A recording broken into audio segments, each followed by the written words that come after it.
This video is brought to you by War Thunder, the most comprehensive vehicle combat game ever made. It's available on PC, PS5, Xbox Series X, and previous generations of console as well. There's no need to purchase anything, just download and get playing. In War Thunder, there are more than 2,000 historically accurate tanks, helicopters, ships, and other vehicles spanning the entire 20th century right up to the present day. They're all carefully built and incredibly detailed in 4K resolution with an in-depth customization system operating in a realistic physics engine. It's an immersive gaming experience with real historical campaigns, which is one of my favorite parts. Even the sound is incredible. And look, you can just jump in for a quick arcade game, which is great if you're pressed for time. That's what I do. I love the quick, easy, casual option. But you can also kick it up a bit and play more realistic, tactically intense PvP modes, which is a great option for all of you pro gamers out there. So join me and 50 million other players worldwide on the battlefield for free using the link below. And those of you that do jump into the game using that link, well, War Thunder has a large free bonus pack that includes multiple premium vehicles and a premium account, game boosters, and much more. War Thunder. Go check it out. Link below. And now today's video.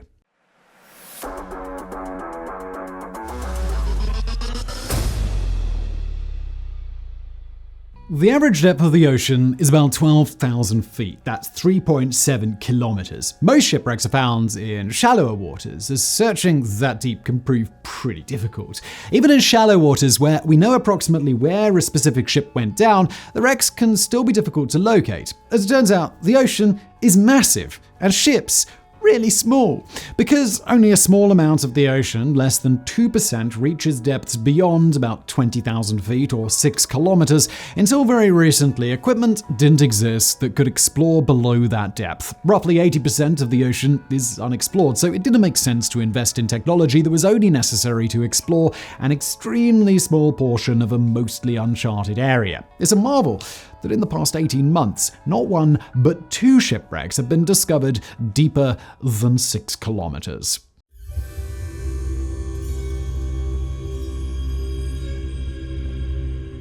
The U.S.S. Samuel B. Roberts, nicknamed the Sammy B, was a John C. Butler-class destroyer that served the U.S. Navy during World War II. It was the first of 3 ships named after Samuel Booker Roberts Jr., a Navy coxswain who was killed at the Battle of GUADALCANAL earlier in the war while acting as a decoy to draw Japanese fire during a dangerous rescue operation. The U.S.S. Roberts was laid down on December 6, 1943 and launched on January 20, 1944.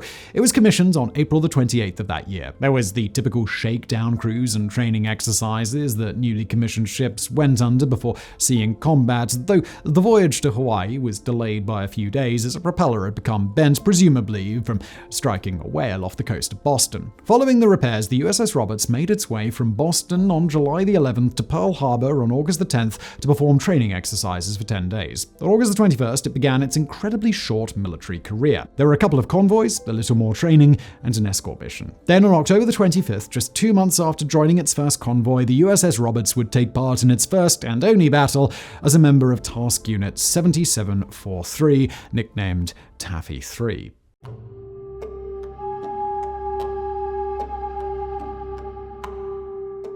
The Battle of Samar was the centermost point of the engagement in the larger Battle of Leyte Gulf, one of the largest naval battles in history. It took place off Samar Island in the Philippine Sea. Admiral William Halsey Jr. was lured into taking the powerful Third Fleet after a decoy fleet of what was left of the Imperial Navy's carrier force, taking with him every ship in the area that he had the power to command. The remaining American forces in the area were 3 escort carrier groups, Taffy 1, 2, and 3. The escort carriers and destroyer escorts had been built to protect slow convoys from submarine attacks, but had been adapted to attack ground targets. They carried few torpedoes with them, as they normally relied on Halsey's fleet to protect them from armored warships.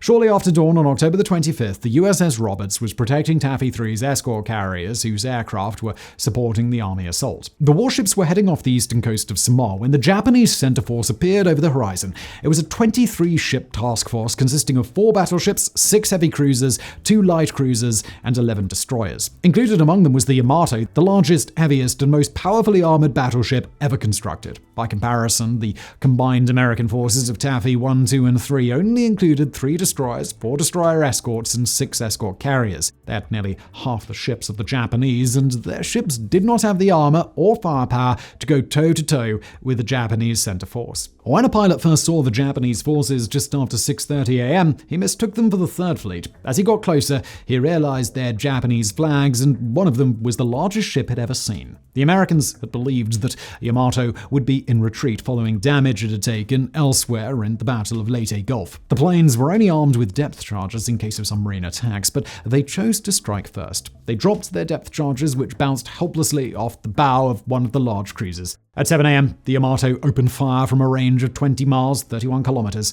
The real battle had begun, and the U.S.S. Roberts had a large role to play. Fortunately for the Americans, Japanese Admiral Kurita made a tactical mistake. He could not find the silhouettes of the tiny escort ships in his manual, so he mistakenly believed them to be large fleet carriers of the Third Fleet. He was also unsure of Admiral Halsey's location and was wary that the full force of the Third Fleet could return at any moment. Utilizing a combination of smoke screens and periods of decreased visibility from intermittent rain, the ships of Taffy 3 were able to get close to the Japanese center force. The U.S.S. Roberts got so close that the larger Japanese ships were not able to aim their main artillery low enough to target the small ship.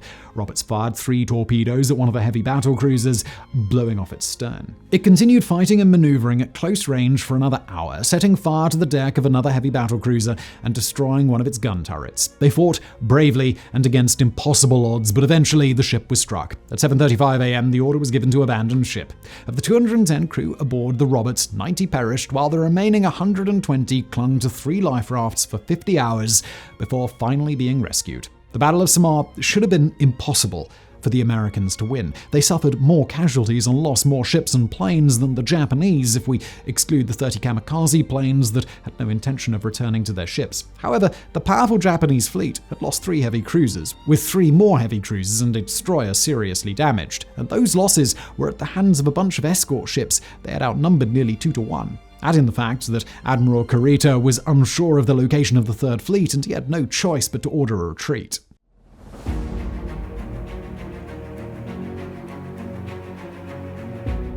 At 7 a.m., the Johnson began zigzagging and laying down a smokescreen. By 7:10 in the morning, without waiting for orders, the captain ordered the ship to charge at the Japanese at full speed. The Johnston's main goal was to create confusion among the Japanese, but it succeeded in doing serious damage as well. Johnson blew the bow off one heavy cruiser and set fire to the superstructure of another. It continued to lay down smoke and gunfire until just before 7:30 a.m., at which point it was struck by the main battery of the Yamato. The Yamato reported sinking an enemy cruiser at 7:28 a.m. However, the ship was not sunk. The ship had been able to hide amidst the rain while the crew performed repairs. For about 5 minutes, it launched torpedoes and then began a course of retreat until it was passed by another damaged ship from Taffy 3, making its charge towards the Japanese to provide more smokescreen. The Johnson followed suit and engaged in close-range duels with the much larger Japanese ships for nearly 2 more hours. By 9 a.m., both the Roberts and one of the other ships from Taffy 3 were out of the battle as their crews evacuated their sinking ships. This left the already damaged Johnson an easy target for the Japanese. By 9:40, the ship was dead in the water, and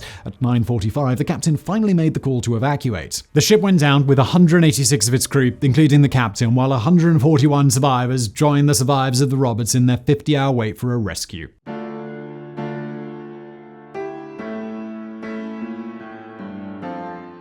On October 30th, 2019, just 5 days after the 75th anniversary of the Battle of Samar, the wreck of a Fletcher-class destroyer was located on the edge of an undersea cliff by the Vulcan Sea Corporation research vessel PETREL. Vulcan had spent several years searching for World War II shipwrecks, and this was by no means the first attempt to find the remains of ships from that battle. However, they only used remotely operated vehicles that were unable to go deeper than 6 kilometers before being destroyed by the immense pressure. Although wreckage was found, it could not be identified. They tried to push the PETREL deeper, risking the destruction by going another 656 feet, that's 200 meters down, but they couldn't see the majority of the wreck. They believed it was likely the Johnson, but they couldn't confirm it. And now enter the picture Victor Vescovo, a private equity investor, retired Navy officer, and undersea explorer. He personally financed a deep submersible vehicle named Limiting Factor to attempt to locate the remainder of the wreckage. Vulcan had never said where they made their discovery, but Vescovo was confident that he could figure it out from the publicly available information. The first 2 dives yielded no results, so for the third dive on March 21st, 2021, they decided to try a new location. Upon reaching 6 kilometers beneath the surface, they found the debris field that PETREL had previously seen. There was a large V gouged into the hillside from the sinking ship, so Limiting Factor followed it down and found the remaining 2/3 of the JOHNSTON complete with its naval identification number to verify its identity. The JOHNSTON currently resides 21,180 feet, that's 6.5 kilometers underwater, and it held the distinction of being the deepest shipwreck ever discovered for just over a year.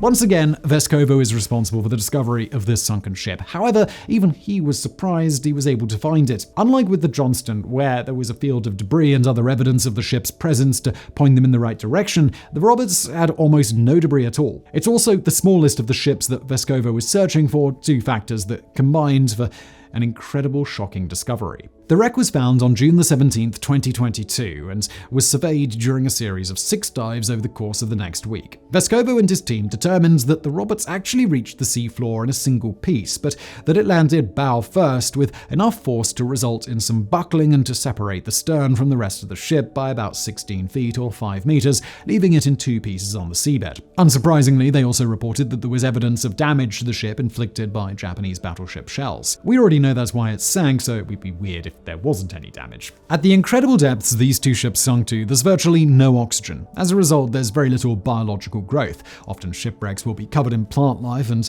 the wood will be damaged from organisms that find it delicious. But that just isn't present at the depths we're talking about here, leaving these ships almost perfectly preserved. With the exception of the damage done by colliding with the seafloor, both ships look almost identical to how they did at the end of their battles in 1944. The final resting place of the Roberts is 22,621 feet, that's 6.9 kilometers beneath the surface, making it currently the deepest known shipwreck in the world. However, there are more undiscovered ships from the Battle of Samar, including more members of Taffy 3. Vescovo seems determined to find these ships, so perhaps it won't be long before another member of the Battle of Samar is found at even greater depths. The Philippine Trench is the 3rd deepest part of the ocean, so it's possible there could be more shipwrecks, 8, 9, or even 10 kilometers beneath the water's surface. Only time will tell. Just at the end here, big thank you again to War Thunder for sponsoring today's video. Remember to follow the link in the description below to start playing their free vehicle combat game and take advantage of that large free bonus pack available to anyone who joins with my link. That link is down in the description box below. Make sure you check out War Thunder, and thanks for watching.